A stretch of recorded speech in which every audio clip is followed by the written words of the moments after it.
Mickie James Last Rodeo ends with her as Knockouts champion. No surprise for Saraya's tag partner, disappointing everyone. Liv Morgan back to crazy, slapping the heck out of Raquel Gonzalez. Toxic attraction in trouble as Gigi Dolin turns on Jacy Jayne. Uncle Howdy haunts Bianca, Belair, and Ruby Soho we wanted, we needed, is here going bloody all out in a crazy hardcore match.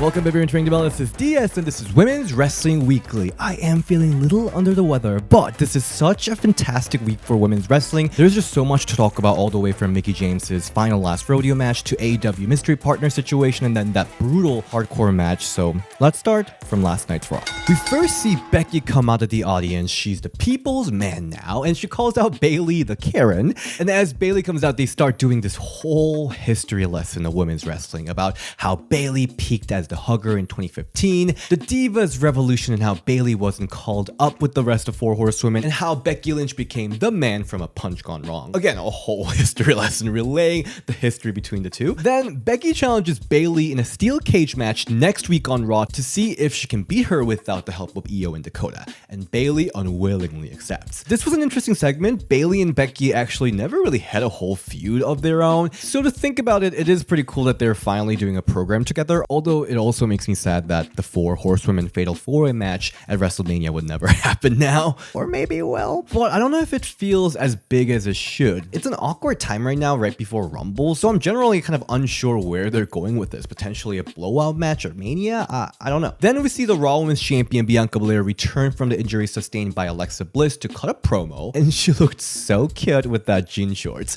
She then calls out Alexa Bliss and offers her the championship match at Royal Rumble. Alexa accepts, saying, "I will see you at Rumble." Then Bianca says, "You can see me tonight too." Starts a whole brawl. And I love how campy these two get. After Alexa throws Bianca over the barricade, Bianca slowly emerges right behind her like some horror movie villain. Bianca then sets up steel chairs in the crowd section and tries to KOD Alexa through them. But Uncle Howdy shows up from one of the entrances, and using that distraction, Alexa evades, DDTs Bianca onto the floor, ending this segment. Bianca and Alexa are both so strong on promo, so I really enjoyed this back and forth. And this whole horror element from Bliss and Uncle Howdy presents a completely new threat that EST has never faced before. So fingers crossed it will all work well in the championship match, because we've seen Alexa and Bray Wyatt matches. It can go both ways. By the way, loved Alexa's new remix theme song. And then we see singles match Io Sky versus Michin Mia Yim, and Michin is accompanied by Candice LeRae, and Candice LeRae is stalked by Nikki Cross, who is lurking in the audience. And love that Io got to come up with their epic theme song, "We Really Thought We Lost You." This was a really fun back and forth match. At the end, Dakota comes up to the apron to distract Michin, but Candice pulls her down. Io then drop kicks Candice, and using this distraction, Mia hits Eat Defeat and Io to pick up the win. Post-match brawl between the four, but Candice and Mia ultimately comes on top. Wondering if WWE is putting Mia and Candice in a tag team to go against Damage Control. I'm so here for that. Also,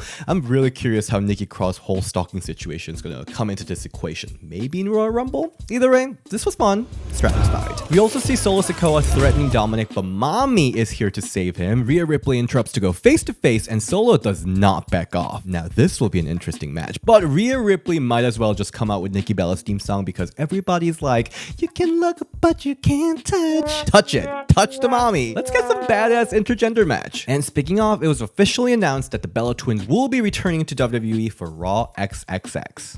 Or Triple X, or whatever that is. Let's go to WWE NXT. We first see ball dropping for the new year. Wait, it is already halfway past January. In fact, it is ball dropping for the return of Paris Hilton of WWE, Tiffany Stratton. And she says everyone in the women's locker room is sweating like disgusting pig because she is back. And she said she's going to take over NXT because there is nobody better than her. And for the main event, we have Women's Battle Royale match for the #1 contendership. This match was so fun, especially because everyone in the match had very distinct character and built-in storylines and relationships with other competitors in the ring, so there's so many memorable moments from here. And just to mention some highlights, loved Cora Jade's journey of getting eliminated first by Lyra Valkyria, then she gets eliminated again after running down the ramp, and at the end she shows up again to cause Lyra's elimination. By the way, Lyra was one of the last men standing outside of Toxic Attraction, so I see that NXT is very high on her. Sol Ruka was a Naomi, the Katana Chance of this Battle Royale, and showed incredible athleticism to survive.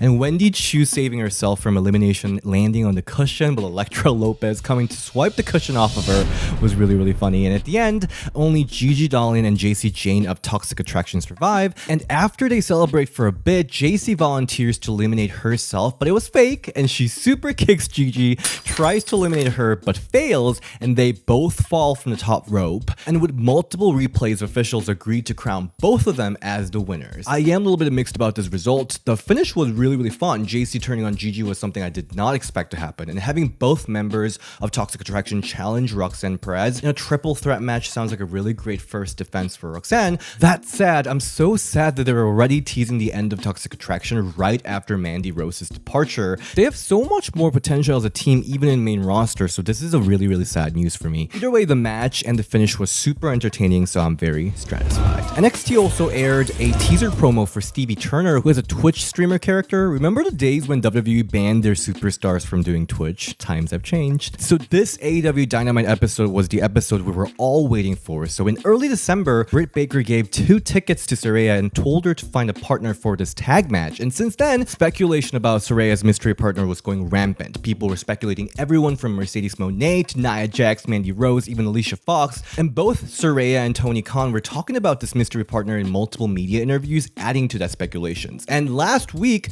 Britt Baker teased Mercedes Moné being the mystery partner, dropping the boss line with a wink. I'm the boss. But with no surprise, Saraya's partner was Toni Storm. Is it bad that Toni looked like she does not want to be there at all? Now, this match was really, really fun match. Undoubtedly, 4 of the hottest stars of AEW's women's division clashing all here. Saraya's first in-ring action in AEW's weekly show, and Saraya looked awesome in the ring and super sexy gear. I loved how many times she screamed, "This is my house," throughout the match. And there's one time that Britt Baker kicked her in the face right after she screams that, which was really hilarious. Britt still holding the back of her head though after that.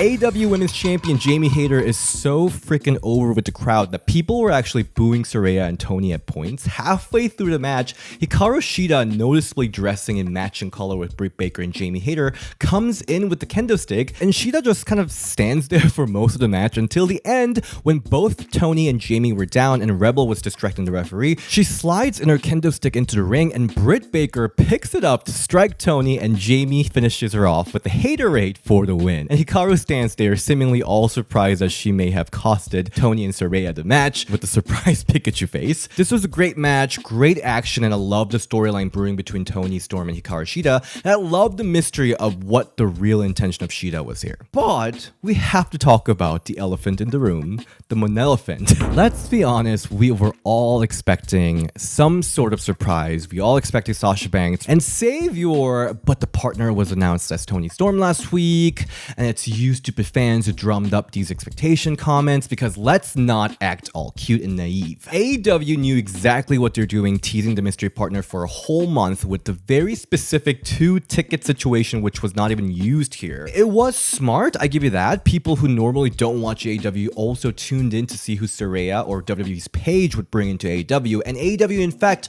saw a huge ratings increase for this episode, highest since last year's September, and they also set a company record for most walk-up sales. So the expectation was definitely there, and not having the surprise definitely was a bit of a boner killer for this match. Another kind of a surprise challenge that we had, especially for Saraya and Toni, was that Jamie Hayter just was way too popular. That's a weird thing to point out, but going against her, Saraya and Toni Storm, the baby faces, were getting booed, and particularly for Saraya, this booking of facing Britt Baker and Jamie Hayter, who are the homegrown AEW heroes, has been a major misfire since her debut. So there are definitely these like glaring issues that are hard to overlook, but ultimately I love that AEW is constantly improving their women's division. They're telling more consistent stories and bringing more attention to it, and for that I'll say I'm satisfied. Impact Wrestling time. So this was a go-home show for Hard to Kill. We have a singles match between Rosemary and Savannah Evans, and before this match, Havoc runs up to Rosemary and the Gorilla, tells her that Taya Valkyrie was attacked backstage by the newly formed alliance between Savannah,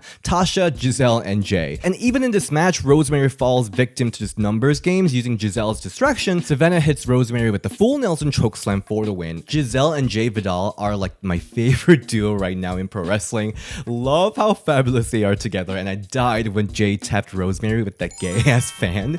Post-match, the four beat up Rosemary and Havoc, and Giselle posing on top of Havoc was just everything. A very satisfying. Now, let's talk about AEW Rampage. First, we see TBS champion Jade Cargill interview where she talks shit about Red Velvet and how she's officially replaced with Layla Gray, and she's gearing up for the 50th win. I love this feud between the baddies, and I love that AEW is consistently building it. For the main event, we see Ty Mello and Anna Jay versus Ruby Soho and Willow Nightingale in a hardcore match. I was not ready for how wild this match would get. Maybe I should have known, knowing that they're all wearing white shirts. Quickly after the match started, Ty puts Ruby into a trash can and stomps her in it, and then next time we see Ruby, she's just gushing blood out of her head, and from there, it just escalates. I love when all four of them were just sitting across each other exchanging punches. Anna then brings back the iconic barbed wire from the last hardcore match and put it in her arm, locks in Queen Slayer to Willow Nightingale. Willow then does Tower of Doom spot to everyone, including her own partner, onto steel chairs, and I was like, you saw Ruby was on top of that Tower of Doom, right? And things get even crazier when Willow jumps off the ramp to powerbomb Anna through the table. Well, they completely missed the table, but that made it look even more deadly. Then Ty jumps off of an apron to hit a pile driver into the table, which was crazy. She then tries to smash Ruby's face into the thumbtack where I hit to look away, but Ruby reverses by spraying thumbtacks onto Ty's face and hits Destination Unknown onto the thumbtacks to pick up a pin from Ty, winning this match. Holy this was a match. Ruby was drenched. She was drenched in blood, and she was kind of like twitching her body a little bit. Twitching her body in pain made everything look just so gory and horrific, but this is seriously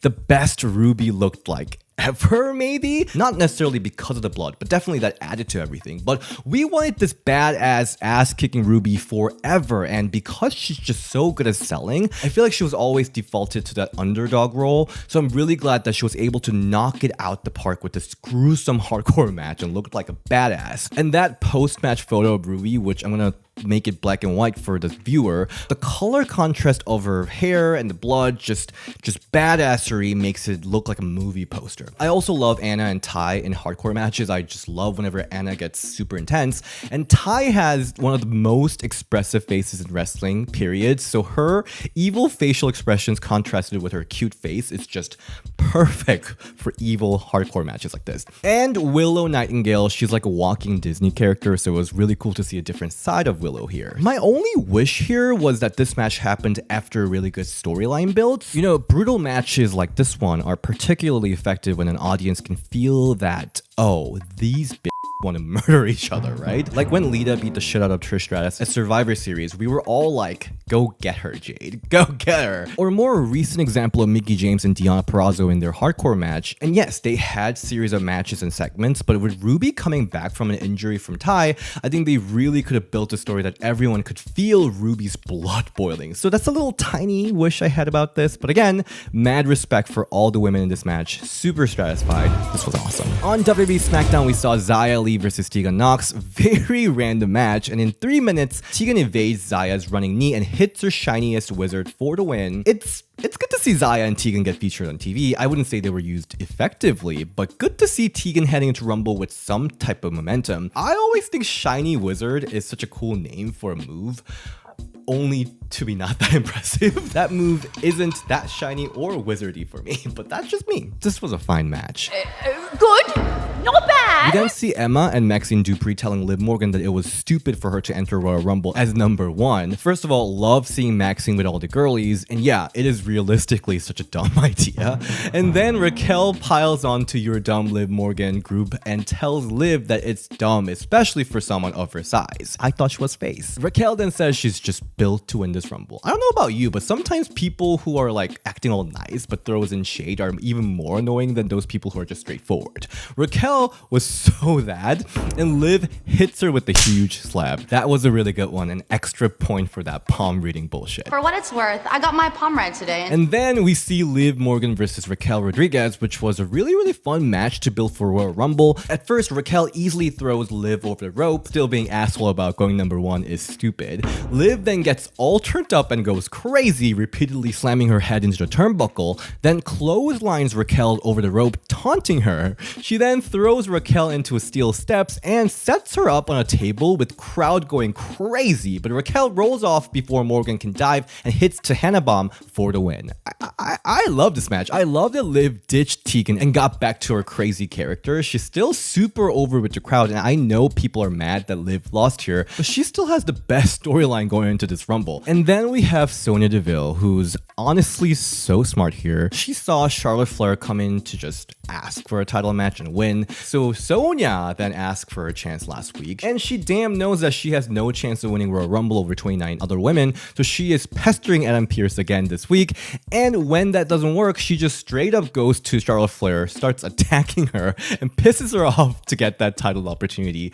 Honestly, so genius. She may not win any matches, but she knows her way. She then jumps on top of Charlotte Flair with the pink Power Ranger outfit. I was dying laughing. Seriously, so relatable, and I'm here for Sonya doing whatever needs to be done to get what she needs. The brawl itself was so messy too. I loved it. And lastly, let's discuss Impact Wrestling Hard to Kill. So first, we saw a fatal 4-way match for the number 1 contendership, Deonna Purrazzo, Taylor Wilde, Killer Kelly, and Masha Slamovich. The current Knockouts division reminds me so much of the heyday of Knockouts division because everyone is so distinct and strong, and this match was really the clash of 4 huge entities in the division. Surprisingly short, less than 9 minutes for all these talents involved, but the match was super intense with awesome spots. Love when everyone was diving outside in the ring. At one point, interaction between Killer Kelly and Masha Slamovich was awesome because we've never seen this before, and at the end, Purrazzo gets locked in Killer Clutch and Taylor Wilde locks Crossfade on Slamovich, but Masha rolls out, then snow plows Wilde on top of Purrazzo and Kelly to pick up the win. Really cool finish and a great match. I'm very satisfied. But really, the main event was what this pay-per-view was all about. The final last rodeo match of Mickie James, title versus career match, Jordynne Grace versus Mickie James. And please go watch this match because this is probably one of the most emotionally engaging match I've ever seen. I was stressed all day thinking that Mickie James would be retiring here, and then Tara, WWE's Victoria, shows up to support Mickie, then starts crying. Since she's just crying throughout the whole show, where I deadass believed that Mickie James for sure was retiring. And then Mickie James' whole family was there to watch. Her son Donovan and Busted Open Radio team was there. And then Mickie's entrance, probably one of the most special and emotional entrance I've ever seen in wrestling. The Meta Pony drum and dancers come in to do almost this like ritualistic Native American performance while Mickie James is just bowing down. And then when the hardcore country music hit, I just got chills all over my body. It was just insane. And I don't even know how to explain this match. It was just pure magic. Mickie's just an incredible storyteller. She just told the story of fighting for her life against Jordynne Grace. And it was near fall after near fall, and I almost had a heart attack when Mickie looked like she was tapping out to Grace's rear naked choke. And Mickie seems to be fading there, but she rolls out. Then when Jordynne misses Mickie in the corner, Mickie hits Grace with a surprise Mickie DDT for a win, becoming the new Knockouts champion, not retiring.